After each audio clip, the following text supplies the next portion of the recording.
Alvin Bragg is the brand new elected prosecutor in New York. The problem is he doesn't want to be a prosecutor. He has a hard time finding crimes he actually wants to prosecute. He will reluctantly prosecute murder cases and public corruption cases, but he's not much interested in armed robbery or burglary or weapons cases or what he considers to be petty crimes. And even when he can be bothered to prosecute, he doesn't believe in prison. So we have a prosecutor who doesn't like prosecuting or punishing crime. Honestly, I wonder if he might be happier as a defense attorney or maybe working for the editorial board at the New York Times. We hear the phrase threat to democracy a lot.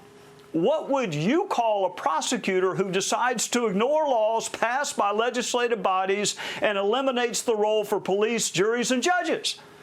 Is that anti-democratic when one person issues a memo obviating the entire criminal code?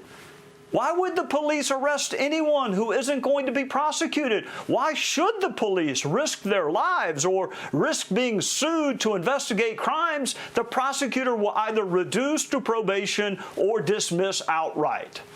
And this is just the most recent example of these so-called progressive prosecutors reforming a system they don't even believe in. In Houston, Texas, people are being killed by suspected killers out on bond. See how progressive you think this is. People accused of capital murder, that is murder for which you can be put to death, being released from jail pending trial so they can go kill more people. Does that sound progressive or just insane?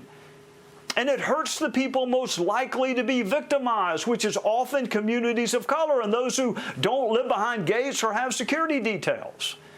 These hug-a-thug, soft-on-crime policies have real-world consequences. Not only are more people victimized and killed, but these prosecutors are trying to change the law with a memo, and that is anti-democratic. It's no wonder Houston and New York are among a growing group of cities experiencing more violent crime. And I hate to ruin the ending, but when you let violent people out on bond, you will get more violence. When you have fewer police and less funding and less prosecutions and no prison time, you're going to get more violent crime. That does not sound very progressive to me. It actually sounds stupid and dangerously so. My guess is a political strategy of closing the schools but opening the prisons is not going to work come November. The question is how many people will be victimized between now and then.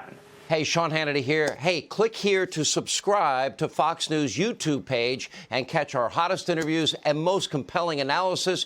You will not get it anywhere else.